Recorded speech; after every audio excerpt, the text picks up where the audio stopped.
saying I love you is not a will you marry me. It's just it's a feeling, and it's nice to say it. Like, you hate confrontation. Unfortunately, confrontation is a part of life, and you really need to like learn how to respectfully bring things up. I don't think that there's any way of being like, we are perfect for each other right now, and we are going to stay perfect for each other for the rest of our lives. Sometimes I could be a little bit judgmental of a person. Mm-hmm. Both of you guys like, Guys, there was a Batman marathon on TV the other day when I was with my dad. Like all the movies? Like Batman Forever, like So the good. Jim Carrey Riddler one, Yeah. and then the George Clooney one. Yeah, I think the one with Michelle Pfeiffer and Danny DeVito. I haven't seen that one. So isn't good. the George Clooney one like, doesn't it have a lot, isn't it like very secretly homoerotic? Oh, I It's don't know. very I don't think I horny. ever seen any of them. Dude, Batman Forever is the one where he can't turn his neck in the suit. Yeah. So he's literally like, when he gets on the roof, he's like, Doesn't he also have like nipples on his like chest plate? yeah. And then there's a Yeah. straight up posed butt shot as he's getting Mhm. suited up. Mhm. You know what? I'm I not love a complaining. good butt shot. That used to be Yeah. the thing. Like Brad Pitt in Troy, he had like a butt shot, and Ben Affleck in Gone Girl. You just get a flash of butt. I This mean, one's for the leagues. who's gonna complain about a flash of butt? Yeah, I'm not gonna. I'm not I'm complaining. not gonna complain. Little I mean, dash of butt. in that Sons of recipe. Anarchy, you get to see some Charlie. How do you say his last name? Hunnam? That's the second time I've heard someone mention Sons of Anarchy. I've never seen that show. It's a very popular show, but I haven't gotten into it. I watched I watched 3 seasons, and that was it. That was enough for me. But you get to see that guy's butt. Oh, by the way, who am I talking to? Hello, it's Ian Hecox of Smosh. Today I am talking to Courtney Miller Hi. and Sarah Weedle. Hello. Hey, big sis. Today we will be going through a bunch of relationship advice. You guys submitted a bunch of wonderful questions to us on Twitter, and we're going to go through a few of them and give our best advice. Of course, I am a single person, so maybe my relationship advice shouldn't be taken completely. We've got some different perspectives on all Yeah. these things. Yeah, I think we've it'll all- be good. We've all been through different things. We are not We've been licensed. Yeah, we've been through, We've been. but we are not licensed relationship Doctor. counselors. I'm Yeah, not a love no. guru. No, I'm not a love guru, and but I'm a love hoo-hoo. It's coming for my brand. Literally. Sorry. I love Taking hoo-hoo. Yeah, I That like doesn't it sound because good. we're all kind of like in different walks of relationships. We've obviously all had different types of dating styles. I think knowing each of us, we all date a little differently. Yeah. And then obviously I've been married for 2 years in September. Yeah. So I also have that under my belt. But also many failed relationships as well. Oh, yeah.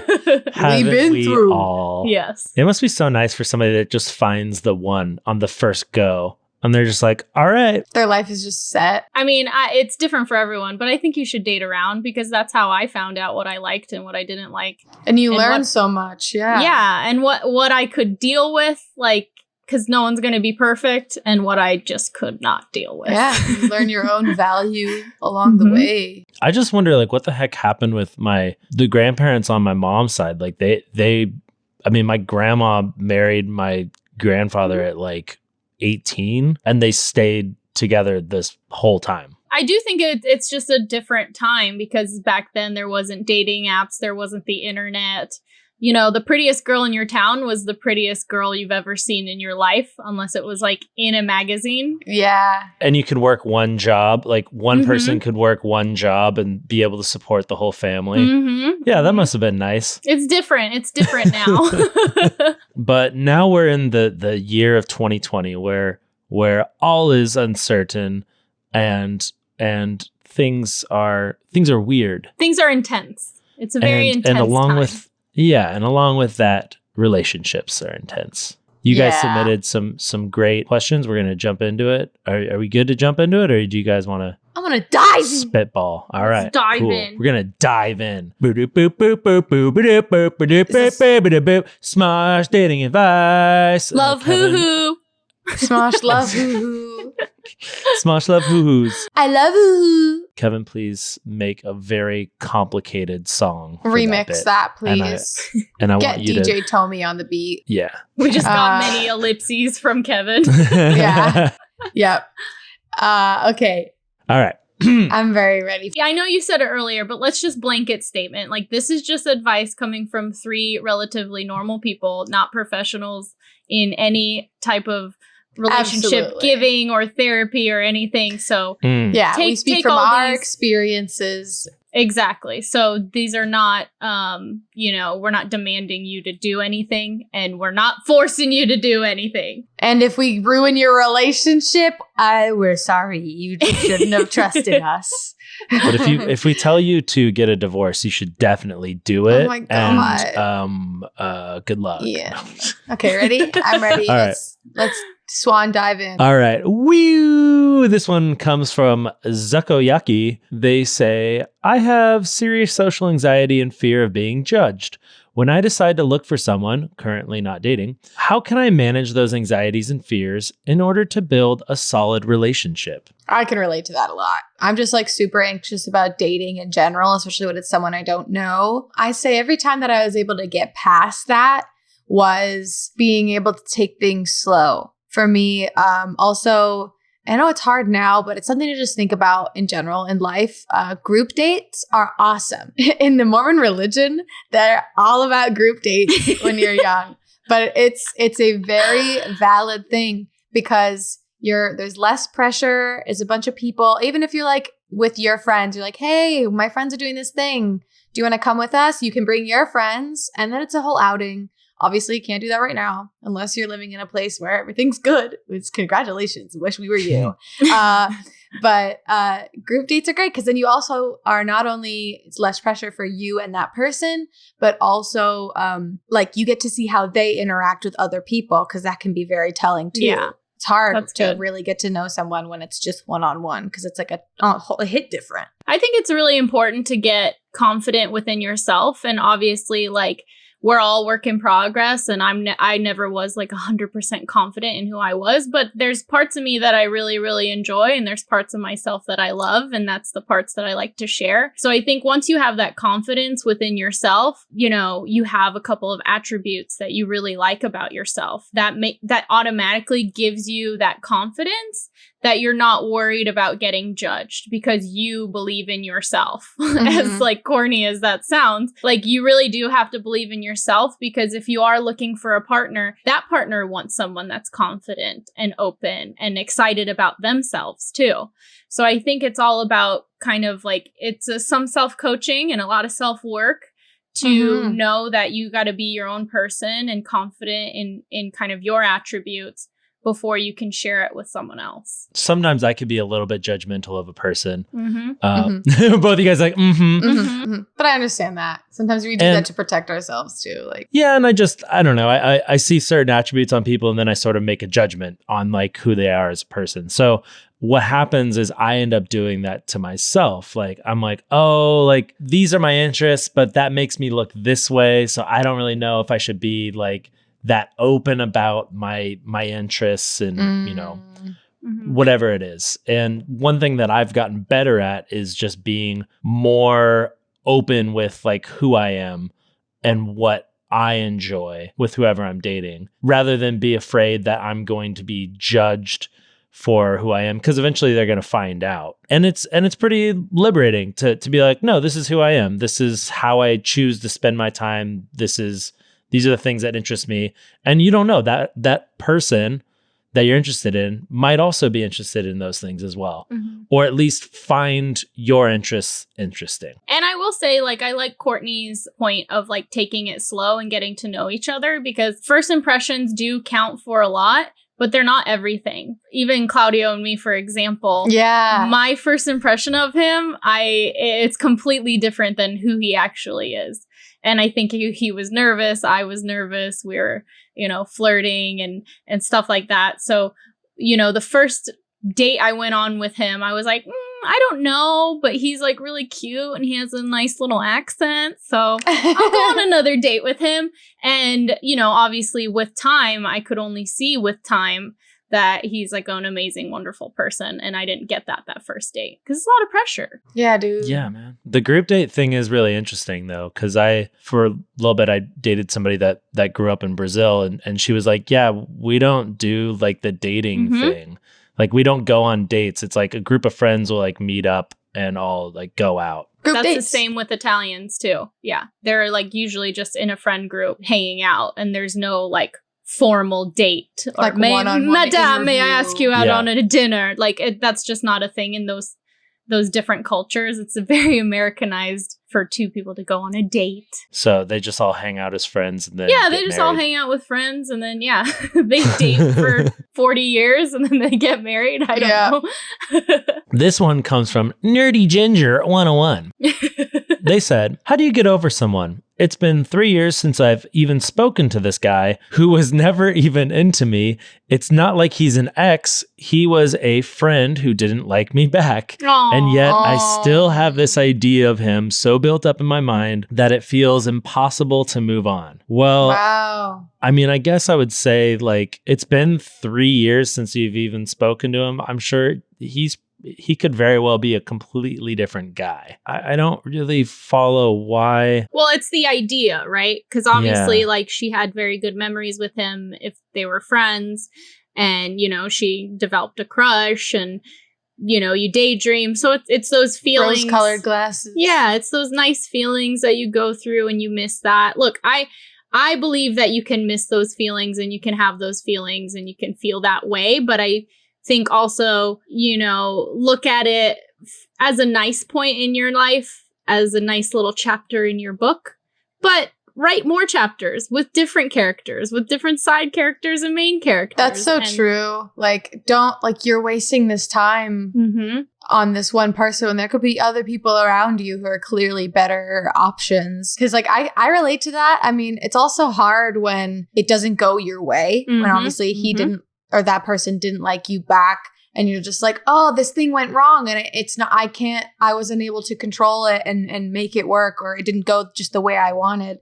And like, it's hard to let go sometimes when maybe that person, you were hoping that they saw you in a certain way. And like, I can relate. I had in high school, I was actually starting freshman year. It was like summer going into freshman year. This boy, him and I literally dated for a week, but I was like literally hitting puberty hard. So my hormones and everything, I was like, I love this kid.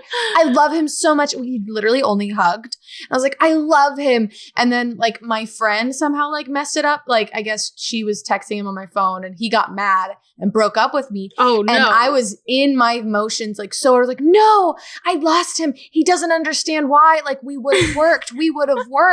Yeah. And I couldn't let go for so long. And like, if I saw him at future events and stuff, I was like, oh my God, it's him. I was honestly like, my emotional attachment, I honestly just, I'm like, oh, it was my hormones and my puberty. And like, I was very emotionally connected to this person and they simply were not connected to me in that way.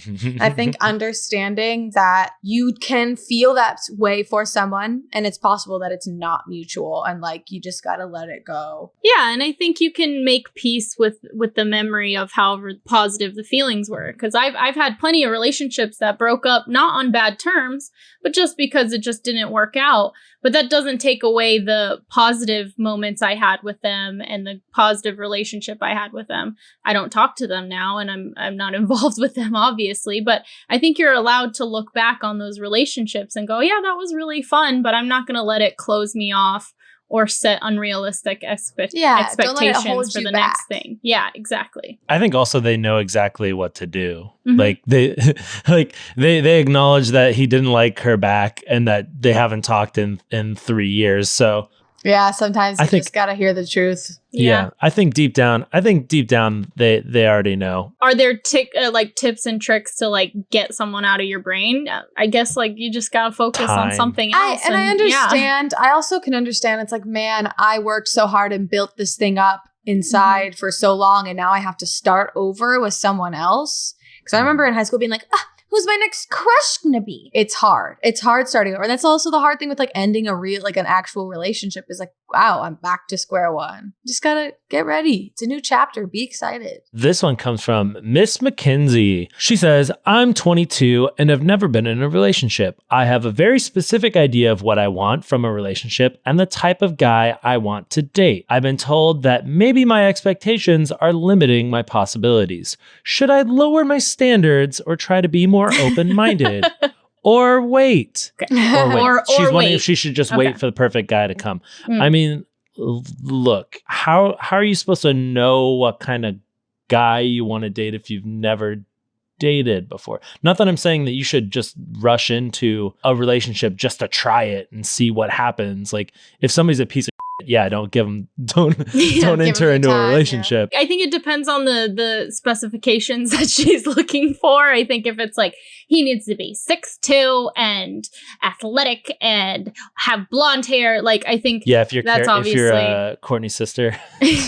Hey, I just think if you're going too particular, you probably will be disappointed. But if you're looking for someone that's funny and charming and trustworthy, like obviously those are normal things that everyone is seeking out. As far as like lowering your standards, I think don't always judge someone immediately. That goes back to my point about Claudio. Yeah, the dating apps are pretty brutal when you're like left, right, and deny, and like trying to approach someone at a bar is also brutal sometimes. Like if you want to be open to a relationship, if that's something you're ready for, you want that person to also be open and not so cutthroat with you as well, because it's two sides got to work towards it. So I think if you're giving these potential suitors too much of a checklist that they need to check off, that's not completely fair. Yeah. Also, I feel like I don't go on a date with the expectation that I'm going to be married to this person for the rest of my life. Like, I'm going on a date to get to know the person, and we might not be a good fit,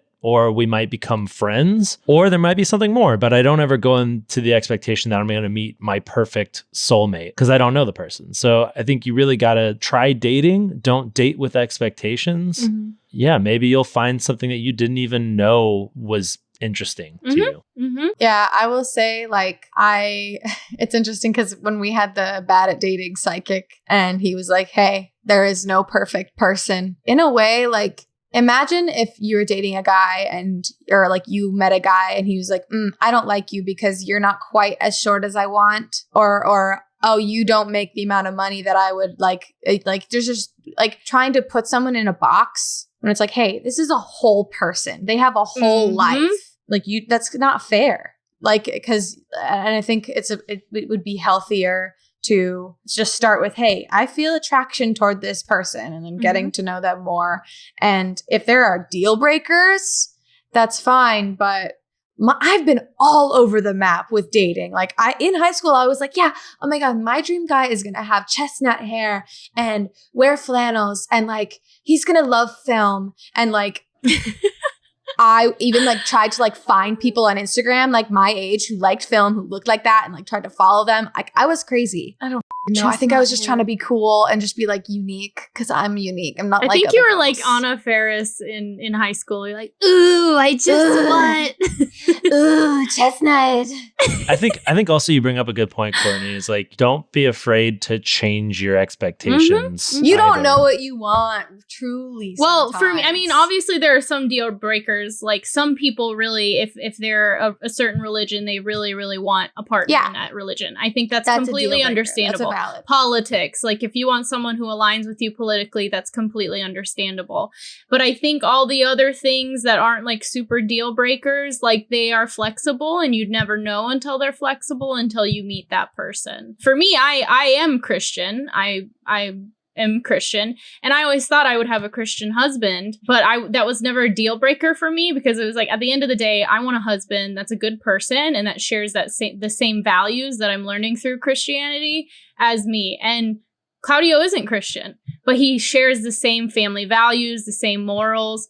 That we will have the same conversation with different context. So at the end of the day, that wasn't a deal breaker for me because I saw him so much more than just this one thing. And at the end of the day, you're 22. You have time to just experience things and say yes to life a little bit in terms of like meeting guys or whoever it is you want to date. And like, for me, when I was younger, if I just found out a guy liked me, I was like, I like them too. And I just wanted to date them because I just wanted to be liked. I wanted the validation because that was where I was at mentally. But through that, in meeting people, you're like, oh, I've actually experienced a relationship with a human being. Mm-hmm. And I've found things that I do like and don't like.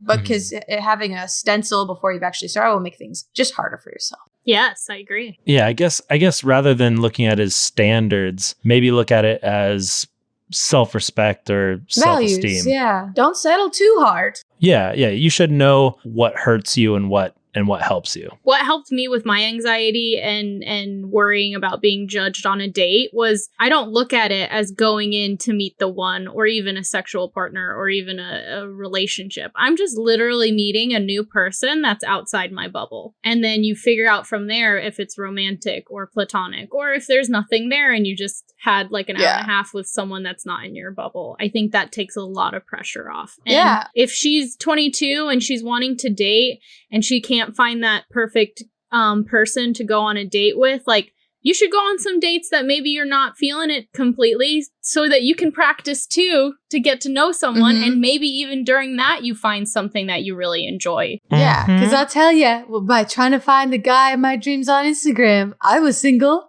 hopelessly for years. Next question. All right. Next slide. Next slide. This one comes from DStar952. My fiance and I were supposed to get married in June, but due to the pandemic, that didn't happen. I want to do something extra romantic to make the wait worth it. Any advice for things I could do? Here's my thing. I feel like I want to normalize the engagement being a more in its own stage, you know? I feel like it's such a cute stage that kind of gets glazed over because it's like, oh, we're about to be this thing. But it's like, it's more so like, no, this is just like another level of the relationship. You guys are truly committed to each other and just enjoying the engagement for what it is. I obviously can't speak from experience, but that's just my romantic idea of like, you guys should, it's just like an exciting chapter that you can just sit in comfortably if you want it. But I completely agree. I completely agree. Like, being engaged is really fun. Even like using the word fiance, you feel like super dorky, but you're like, fiance. Like, it's fun. And, you know, I always really, really wanted a super long engagement too, because, you know, I don't want to rush things and I want to enjoy that. But I think Claudio and I got married at the same time. Obviously, there are some things because he's not a citizen that we had to expedite. And, you know, my family really wanted a wedding. So we got married at the right time. The pandemic, I know a lot of people that were getting married and had to either postpone or change their plans. I had a friend through Twitter. She got married a couple months ago during the pandemic.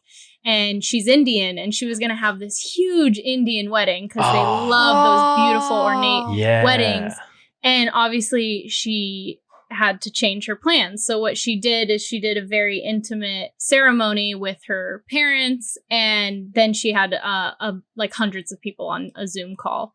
And she loved it. She was very happy from what I can tell from that experience. And that's not for everyone, but I think it's important to stay flexible because as a society, we put a lot of pressure on that wedding day. And I felt it on my wedding day. And I was a person that I didn't love completely during that time because it was incredibly stressful. It was in Italy. I had flown my small family over and I was coordinating all my family and friends in a foreign country to make sure that they were okay. It's not very glamorous. And you're probably like on this like stupid diet to try to like get down for the I had like done it all before I went because I actually, you know, despite eating all the amazing Italian food, don't really gain weight when I go to Italy. So I was feeling fine, but it was just all very, very stressful. And I didn't, you know, I wouldn't say I was full bridezilla, but I had moments where I was like, too many things to coordinate. You guys know me when I'm stressed. I think like no matter how small or big the wedding is, it's going to be stressful for anyone. I think, you know, anyone that's, you know, part of the party. Yeah, and I think the important thing to focus at the wedding is, why are you there? What are you celebrating? And what is it really about? And then cut all the other that is like, I didn't care about cake flavors or like courses and like the flowers. We were just like, make it rainbow. I just want rainbow flowers. And they were like, okay. And it was like a beautiful, perfect wedding. And it's because I focused on, I'm so excited to marry Claudio in front of our friends. And even the photographer was like, you're the most chill bride I've ever seen. I was doing my bridesmaid's makeup. I was doing my mother's makeup. And it was because I was confident. I was confident in what I was doing there. I was focused on the mission of getting married and having a good time. And if that person wants like advice for like a little particular things, like Claudio sent me flowers of the morning of the wedding and a little note. And I had someone make a little gift. It was cake toppers of our 2 cats, Tartufo and Puppy, dressed as us, to put on the cake for him to open. And we did first looks so that we could just have a private moment before the ceremony to just see each other and enjoy the moment. So I think you just find what little moment you think would be sweet for each other. I like that. Sweet. And you don't need a big ass wedding. You don't.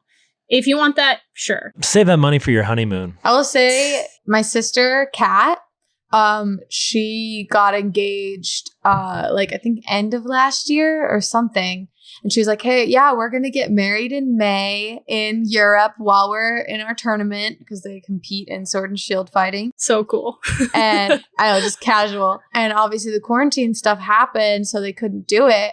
And then without telling family, she just like went and did it fully legally, everything, and then had like their own sweet little like medieval style. Aww. She had an elf marry them. He a had dwarf the walked Renaissance up the ring. medicine mask. Oh, hell yeah. And her husband now was wearing like all furs, and she had like a flower crown, and they so had like cool. Their hands were tied together in like light up little twinkly string.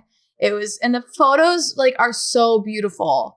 And like ultimately, like just do whatever. Like, I can't even tell if the question is like, if you just want to do something to hold us over before we really get married, or just do something now the best way we can. But I also think there's no shame in waiting. If you really, really want to have that big thing, it'll be worth it. It is what you make it, and it's the thought that counts. So do what you guys think is romantic. Yeah.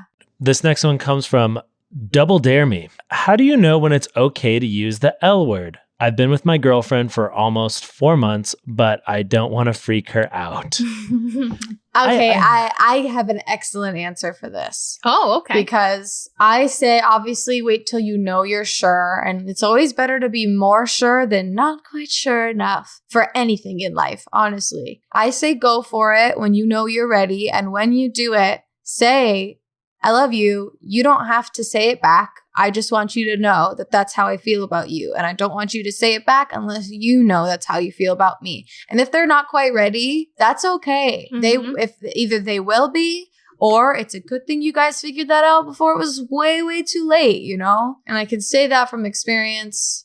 And it was a very positive thing. So wait, the L word isn't lesbians? I'm in lesbians with you.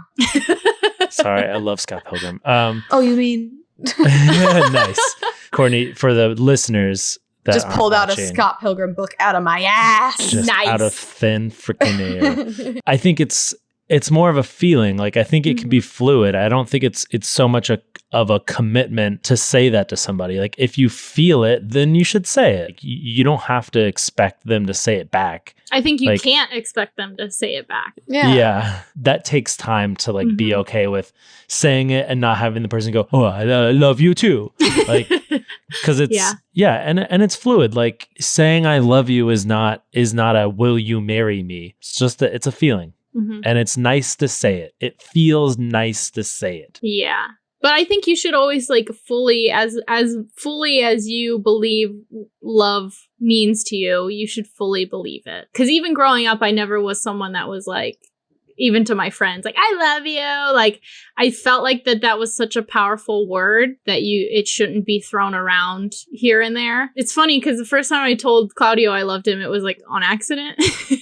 Like most like levels to our relationship. But like, I think he was like making a joke and I just went like, oh, I love you. And then I was like, but wait, that's not okay. But not like that. I think I've done that too, where it's just like, Yeah. Well, I said it, so here we Same. go. You know, don't pressure yourself to be like, by this date, I need to say it. It's like, feel the moment. And if you really feel like you want to express that, go ahead. Maybe throw out a feeler and be like, I'm in like with you. Like, Oh my like God. Yeah. really, really hardcore like. I do. Like, I like super you. like you. Yeah, I do. I like Yeah. you. Movies also and TV put so much pressure of like, you said it, big mistake. Like, it's really case by case. So And you're not bound to them for eternity. No, if you no, ever no, say it. no. Here we go on to the next one. Diddley Namjoon says, if you're already best friends and then start dating, how much is your relationship going to change? And they put in parentheses, this being if both parties have mutual feelings. I don't think I've ever like dated a friend. I have a couple times in my life. It's sometimes, okay, so I'll speak from my experience. In high school, I had this best friend. He's awesome. I'll just name it. His name is Ashwin. We were best friends in high school. And then senior year, I realized that I was like, oh my gosh, I think I love him. And the feelings were surprisingly mutual. So we started dating. It was very like cute and new and like we'd kiss and stuff. And then a month or so later, I was like, wait, this is not what I want for a relationship. Like I was wrong. So I had to end things. But since we were such good friends and he was such a good person, we still went to prom together. We still like hung out at their graduation and stuff like that. Like we haven't talked in a while, but like things were still positive. Even though like I made the mistake, he was hurt at first, but ultimately we got over it because what was more important was that we had each other in our lives. So that was the best case scenario of it not working out. But I've also had instances where it's like, oh, we tried. Okay, and now we don't talk anymore. But eventually you get over it. Is it like awkward? Is it like the first kiss is like awkward? And like, what's that like? Yeah, does it feel like you're kissing your brother? Extremely not quite, buddy. I don't know. Let me go kiss my brother and find out. It was like with in high school, it was like such a shock of like, oh my God, like that zing how do you feeling. make the move? How do you make the move? You film it for TikTok. You go, we've been best friends for 3 years. I'm gonna make a move right now. I don't know. I think it was like after we decided to like go see a movie or something. I don't remember where it was, but oh my gosh, I remember if we'd kiss goodbye at school, it was like so much electricity. It was so shocking because there was this guy, I think for me, it's like he was a friend and I trusted him as a person. So when you're trusting this person and love them as a person, and then now you get to be like physically attracted to them, it's like this whole other experience. But I also obviously was very lucky because there are people where they try it out and they're like, oh goodness, no. Yeah. Oh, this is not working. A friend of mine went on a few dates with this guy and she wasn't like a big fan of it. And then they were friends for like years. And then they got together and they've been together for like 5 years. That's so cool. So it's like, I think it can change. I think also I'm a timing. huge fan of that. Yeah. Like, Yeah, I think timing in life. But it's so funny because she was saying like when they went on a few dates, she was like, nah, I don't really like him like that. And then time went on and then I don't know. Yeah. I mean, obviously, yeah, your relationship's going to change if you were best friends and then you start dating. I mean, you can't really worry about it. Just keep the communication very open. yeah, that's what I was gonna say. You definitely like be clear on communication, on feelings, and what's really important is like if you guys just want each other in your lives no matter what, then if you guys tried to date and it didn't work, then it can still be okay. Or if it does work, then it was worth it and it's great. I think it's just being honest with yourself and each other. Have the adult conversation. Yeah, have the adult like really communicate about it. Is it working? Is it not? Should we go back? Are you going to be too hurt? Like it's intense, but it could be very rewarding, or at least you're finding out if that works or not for you too. And speaking of communication, this next question from Midnight Snack. What do you do when you know your significant other is lying, but you don't like confrontation? Seems to be my constant struggle. Why are they lying? Dude. Yikes. Dude, okay. You know what? I will hop in a little story time of an ex. One day I found a pair of underwear that was not mine in their apartment. I think I've told this story. Ugh, And I was like, and they were like pink zebra lace too. It was like, and I was like, I'm whose are judging. these? And he was like, oh, my sisters. Those are my sisters. It's my sister's sexy panties. Because he like does laundry at his mom's house sometimes. But then I was with her sister another time, and I was like, or with his sister, and I was like, oh, is good. this your underwear? Oh, And she good. was like, Courtney. no, this is not my underwear. My boyfriend at the time was in the other room, and I said, hey, these aren't her underwear. And he said, they're my mom's or something. I don't know. And I think I just like spaced out. I was like, okay, because like I want to just trust and believe this person. Yeah, I've never found underwear, but I've been in a similar situation where you fully believe that you're in the right, and that person somehow like convinces you that you're acting crazy or you're being unreasonable. I've been in those positions, and it's tough to like stand your ground, but I think sometimes you just gotta, like, you hate confrontation, unfortunately. I mean, I used to be the same when I was younger. I would never want to confront anyone. Yeah. But confrontation is a part of life, and you really need to, like, learn how to respectfully bring things up. And it's also a source of growth. Like, as long as it's not like a violent confrontation and it's not just screaming, you need to have these uncomfortable conversations if you want to grow. It's important to see how that person reacts in confronting situations, because if you're going to be with them for a long time, it's important to know those things and be aware of how they are. I think if you feel like you're constantly having to call out, or even if you see moments where your significant other is lying, that's a big red flag. I'll say, I think one way to go about it is, if you guys are together, it's never going to feel like, okay, this is the perfect time to bring it up. You just got to be like, hey, okay, so this thing is just not sitting right with me. I have to ask just so that I know I'm sure, because my mind won't rest with this thing that you're telling me, and I need to talk about it more. And if that person gets upset, you're seeing how they react. And if they start gaslighting, like, pay attention to how they are acting. And if it's something, yes, they were lying, and I think you should know these things going into it. If you find out, yes, they were lying, how are you prepared to react? How do you want to deal with that? And if you guys are able to work through it and everything's fine after, then it's really good you guys talked about it. That can be a growing moment for you guys. And also, if it's like you guys have improved your communication, you find out, oh, they weren't lying, then you guys are better communicating in that way. Also, if you just don't trust your significant other, then that's a sign of a bigger problem. Yeah. Like, what have they done that's broken your trust to this person? And once you've broken that trust, it's so hard to get it back. I think you really need to have a very serious conversation about this. But then again, I'm just a dummy. All right. This next one comes from Is the Fangirl. This person said, how do you date during COVID when you can't go anywhere? Ian. Well, there's a couple things you could do. I mean, video dates are easy. It's tough. I haven't done it a whole lot. But meeting the person outdoors, socially distanced, is also, I think, okay. Yeah, I had a friend, she like FaceTimed with this guy a lot, and eventually they got to a point where they wanted to like kind of meet. And so what they did is that they met at a park, and then they went and they were wearing masks, and they went and picked up some to-go food, and then they had a little picnic. Yeah, I think that's great. And they're going on hikes and stuff like that, kind of like outdoorsy stuff. That's so cute. And yeah, it's kind of refreshing, because you're kind of like taking the sexual parts out of dating.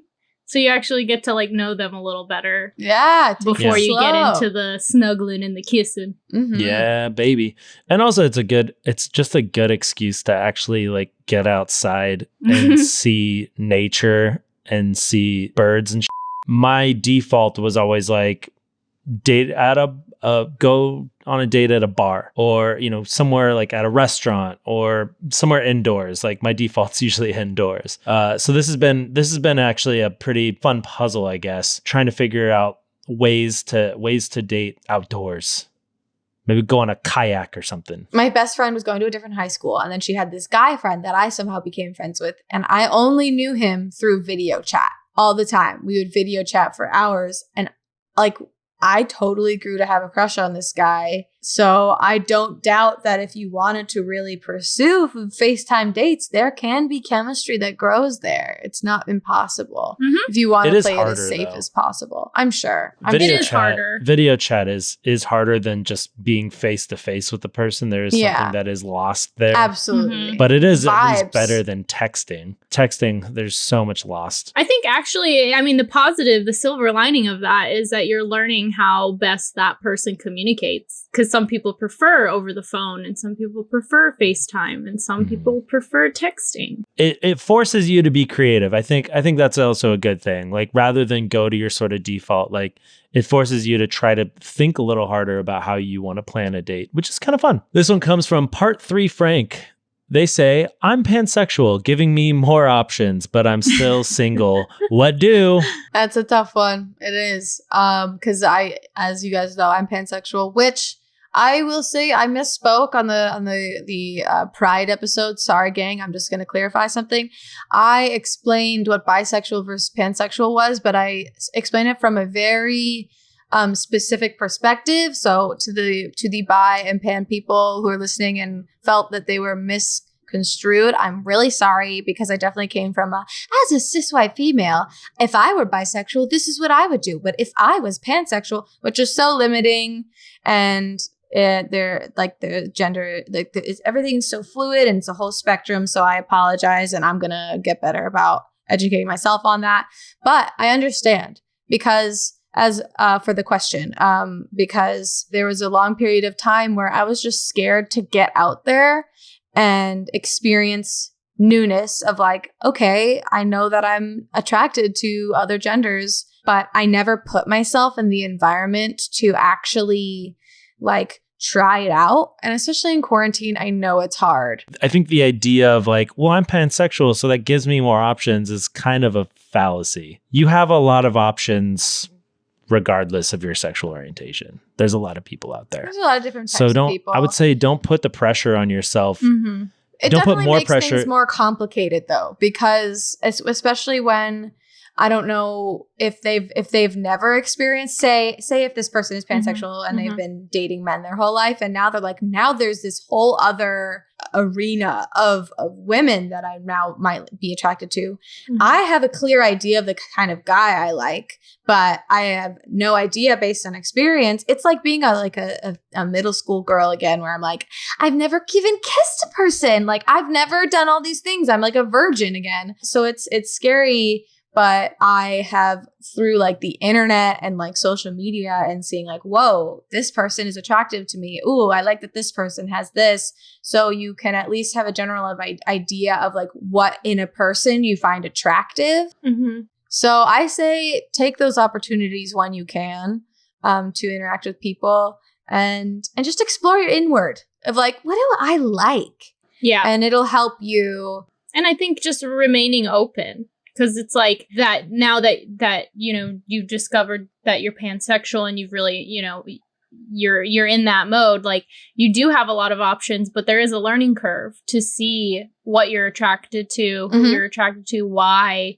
And yeah, I think it's all about being open to the possibilities. Like that's so cool. And there's so many other like veins of it too, where people will be like, I'm bisexual, but I'm only emotionally attracted to females and only sexually attracted to males. Like there's there's so many veins within that main path. So don't put the pressure on yourself because you think you have more options than other people do. You're in the same boat as the rest of us. We're all looking for. We're all trying to hunting flirt. down. Yeah. This one comes from Adam Up Boy. I love These how are you great. read these names. handles. These are great names. Yeah. They asked, do you think our constant search for the one actually hurts our ability to have a meaningful relationship? So I actually don't believe that there's the one. I don't believe that. And I'm a married person.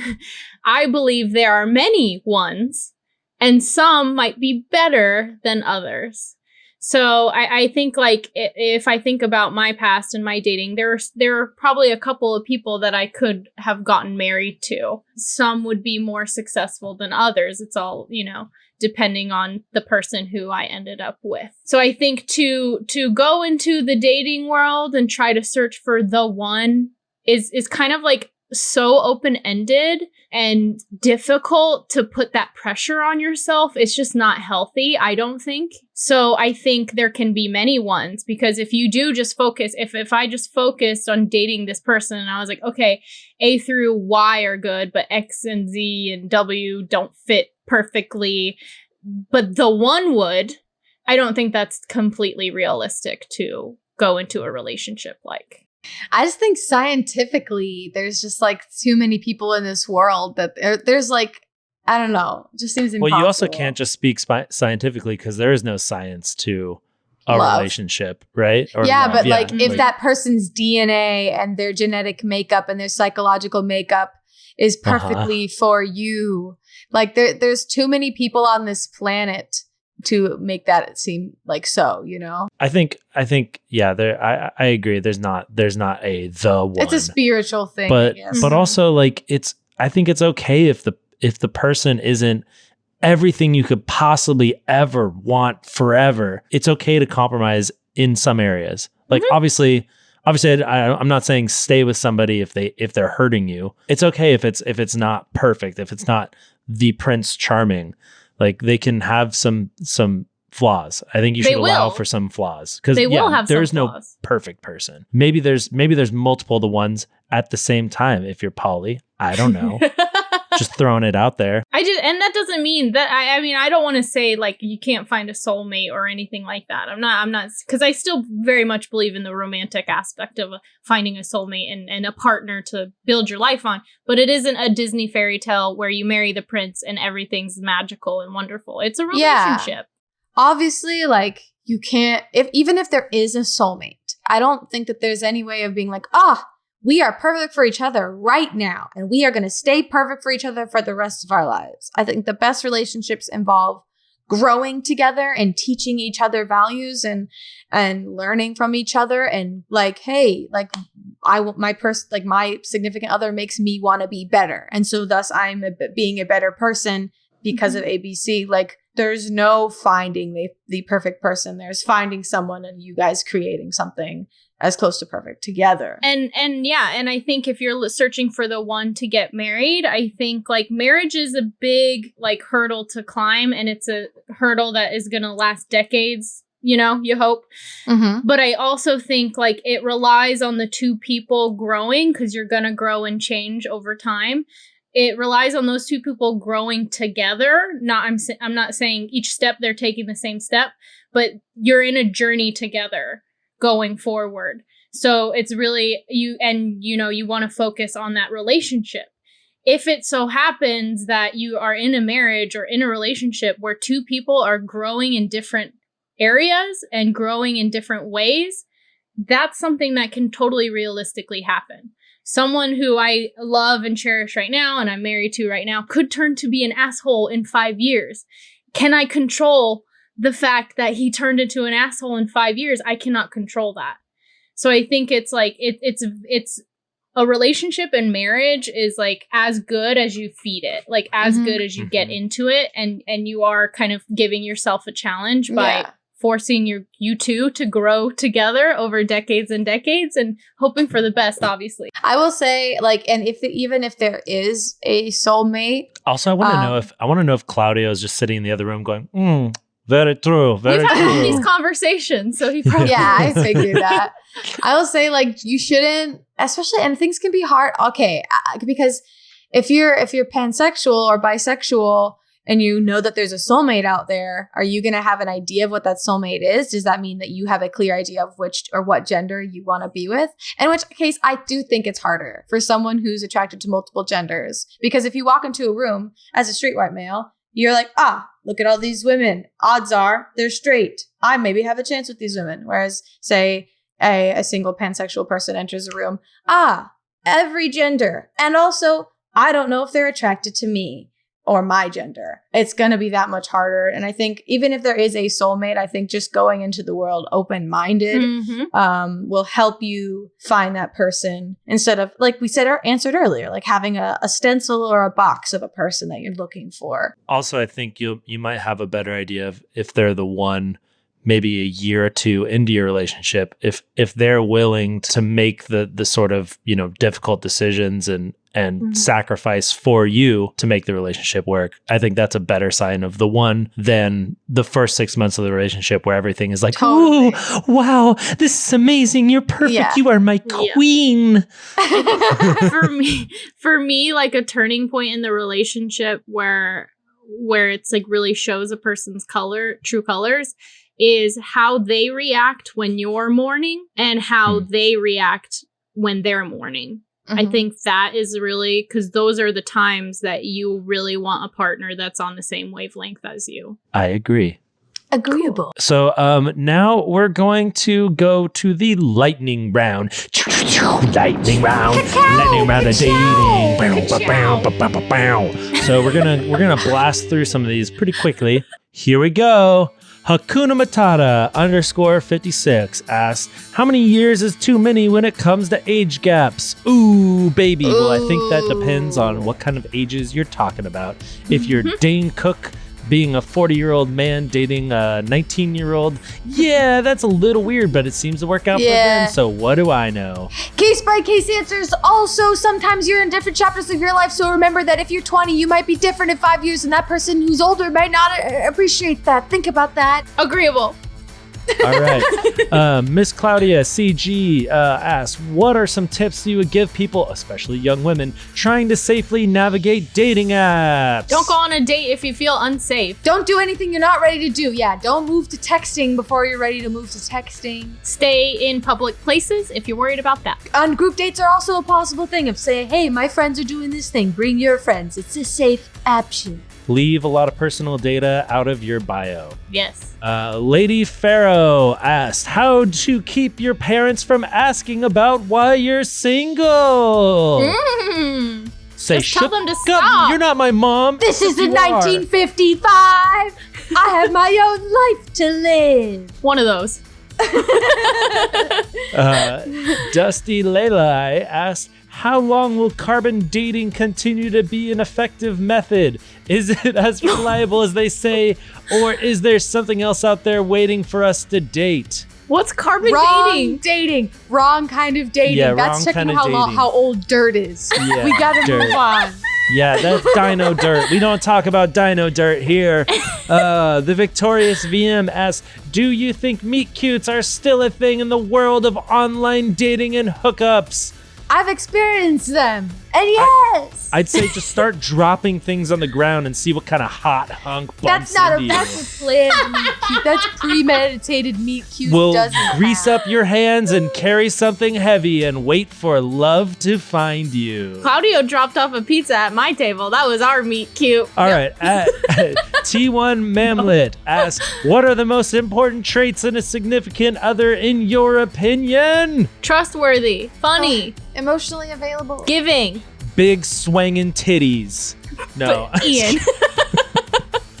Swangin'. Swangin'. The ability to communicate all feelings and thoughts. And gives good back rubs. Yeah. Wait, I love back rubs back or rubs. back scratches?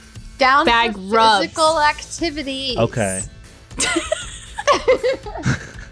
All right. Let's go. Thinking I should ask. She says she wants yummy fried chicken. She offers to drive. She pulls up to a KFC with a Popeyes across the street. How do you tell her it's not going to work? You tell her it's not gonna work. It's a deal breaker. Of all It's the fried against chicken your places. religion. God, KFC is horrible. Bruh. Both It's not gonna work, and that person should be sent to the gulag. No, educate them. Maybe they haven't been to other fried chicken places. Take them to a mom and pop place, or take them to a Korean fried chicken. Make Yes. fun baby. experience. Oh my God, yes. With the radishes, oh my God. Oh, baby. And last but not least, or possibly least, because I haven't read this yet, the Turtle KMG asked, is it even necessary to date if all your homies are basically your significant others because of how close y'all are? Asking for a friend.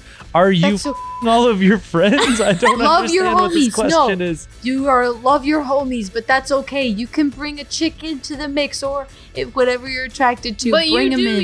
you do you. If you don't want that, if you don't want a significant other, you don't have to. If you're can live happy with own your life. boys, yeah. That's If you're right. happy with your boys, but also I will say, as a girlfriend, it's really sweet when you see how close your boyfriend is with their friends. It's Mhm. and It's also so if cute. they're welcoming to that significant other. Oh my God, it's a lovely time. Make the family bigger. But also normalize people not getting married and not getting in a significant relationship. If they they're don't want happy to, otherwise. they don't have to. Yeah. Those are some facts. Those are some cold, hard, Facts. Lightning facts. Boom. And Ka-chow. guys, that was the end of the lightning round. Thank you so much for playing. Ka-chow. You win nothing. All right. Well, How do you guys feel after all those questions? Did you reflect on your own situations a little bit? you or- bet I did. No, I feel good. Claudio, how do you feel? Very good. Very good. Yeah. Claudio approved. I love him. Well, let's finish this off with a good old shoot, dude. Shoot, dude. Shoot, dude. Shoot, dude. Shoot, dude. Shoot, dude. Shoot, dude. Shoot, dude. Shit, dude.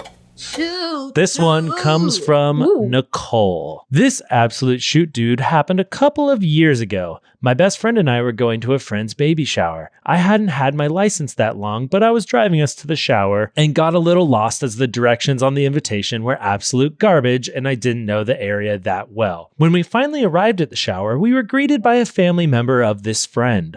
I said, "Sorry we're late. I don't know who wrote the directions for this, but they were absolutely horrible." The family member looked me dead in the face and said, "I wrote the directions."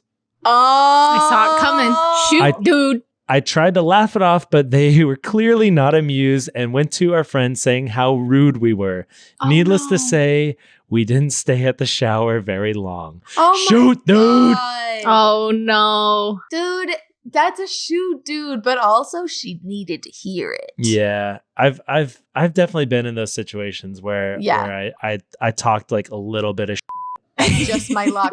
and then Always. yeah. It's to the person. Yeah, or maybe not to the person, but then the other person very quickly found out. And I'm like, yeah, I didn't really need to say that. I always had a bad habit whenever we were filming at houses that we were just renting for the day. I'd be like, whoa, this house is weird. And then the owner's right there. Yeah. Yep. I'm always super afraid of saying anything negative about a house we're shooting in because of that reason. Because I don't know. I mean, I figured the owner's there somewhere. Yeah, you always Like see the look stealing in some each other's crafty- eyes of like, I want to say Mhm. something, but I'm not going to say something. Yeah. And I was like, try to, even if the house is like hideous, I'm like, this is a really cool house. I like your house. Good job. That person also was just a negative person. They weren't able to be like, oh, I wrote them. I'm sorry. Like, couldn't even like keep it a positive thing. They didn't even look inward for a second. They just went I'm to the guessing this person was and said, they're rude. I'm guessing this was a boomer. And rather than just Yeah. give the address, they gave out that super long list of, so you pass, after the highway, you're going to pass 3 intersections, then you're going to go past the cow gate and then take a left down a dirt road. Like, I've had the longest directions from somebody, and then it was much better for me to just go on Google and just put in the address. I'm like, no, Google told me exactly where to go. They're like, yeah, no, Google gets it wrong all the time. It's like, no, it's right. Anyway. Yeah. Well, thank you guys so much. Oh, by the way, please submit your shoot dudes to shoot dude. That's SHOOD. Nope. Shoot SHOOTDOOD at smosh.com. Ooh. And that concludes today's dating advice. Thank you, Courtney Milar. Thank you, Sara Weeder. No problem. This has been very illuminating. I'm going to go sit silently in a room and ruminate on all the things we have learned today. What's ruminate? And like to think about something, think back on things, about all the mistakes that I've sit made in a room in my relationships and come out a better person. All right. Yeah, that's right, guys. Tune in every Wednesday for uncensored audio on all the podcasting platforms. Tune in every Friday on YouTube for our censored video, but you get to see our faces. So it's the SmoshCast you know, YouTube you might as well channel. just do both of it. Yeah, yes, exactly, Courtney. Subscribe to the please- SmoshCast channel. Oh yeah, subscribe and please rate us 5 stars on your podcasting app that you listen to, so other people can learn. Yeah, and our if, great advice. I feel like the true fans listen to our podcast. It's like if they really, Whoa. really want to get to the Oh. nitty gritty and Whoa, really want to whoa, know whoa. us as people, they listen to the Mm. SmoshCast. You know what I'm saying? I see. So- Well, I see don't what want to he's saying. exclude our wonderful people that like to watch things with their eyeballs. No. I mean, No, she's saying in as general. consuming the podcast in general. That's Oh. next Real, level. real fans get down and Oh, deep the real in the ones. pods. The Yeah. real The ones. real. The only Ye- fans. Exactly. And I guess I'll announce today I'm starting OnlyFans. No. Just show my belly button. All right. That's a okay. fetish. Bye. Love you. Bye. Bye. Love you, Sarah.